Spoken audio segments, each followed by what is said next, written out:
Hey everyone, Chris here. Hope you're doing good. So, Bitcoin is producing some astounding rate fluctuations.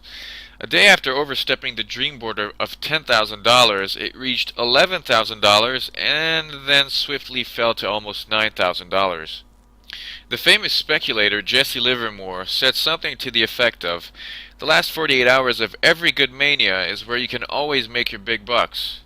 And judging by the frantic thrashing, it raises the suspicions that we might be looking at the height of this mania in Bitcoin. But not only in that, because Bitcoin is only the most prominent of other projections of the central banker's bubble.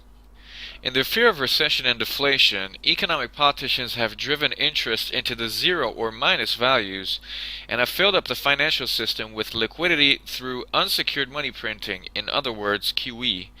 Thus the money has appeared. Everywhere. The savers had no other choice than to buy something, anything, if they wanted their money to keep its value, and they did. Homes, stocks, company bonds, Bitcoin, paintings, whatever they could think of. The situation is very similar to the internet bubble of 1999 and 2000. Then the central bankers did the same thing, overdosed the medicine, so to speak, because of the preceding crisis, the lowering of interests. This later caused the bubble to form. The same thing happened now, but in an exponentially bigger manner, and the results speak for themselves. Everything got more expensive. The bubble's best thermometer is Bitcoin, it seems.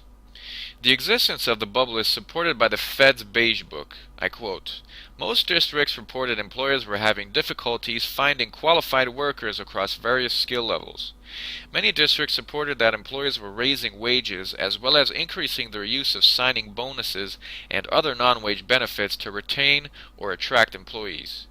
Price pressures have strengthened since the last report. Several districts noted input cost increases in manufacturing. In many cases, these increases in transportation and manufacturing were passed through to customers." End quote. So as we can see, this means the low level of interest cannot be maintained for long. And because everything is expensive precisely because the interests are low, if we want to change them, we have to reprice everything. When the global boom reaches a wave where interests are starting to be raised, then these bubbles will also start to deflate. Speaking of which, it looks like this process has already started. In the past 3 months, the yield of 2-year U.S. state bonds has increased from 1.25% to 1.75%, and the yield of British state bonds has increased from 0.15% to 0.51%. There looks to be a turn developing in global monetary politics, and although this process is not necessarily fast, it will definitely have an impact on everything. It might be possible that the thrashing of Bitcoin signals the top of the asset price bubble generated by central bankers, or it may not, but the point is that the trend of global interest rate decrease has probably turned around, and this will have an effect on every asset price. So thanks a lot for tuning in, and I hope you found it useful. Until next time, take care. Bye-bye.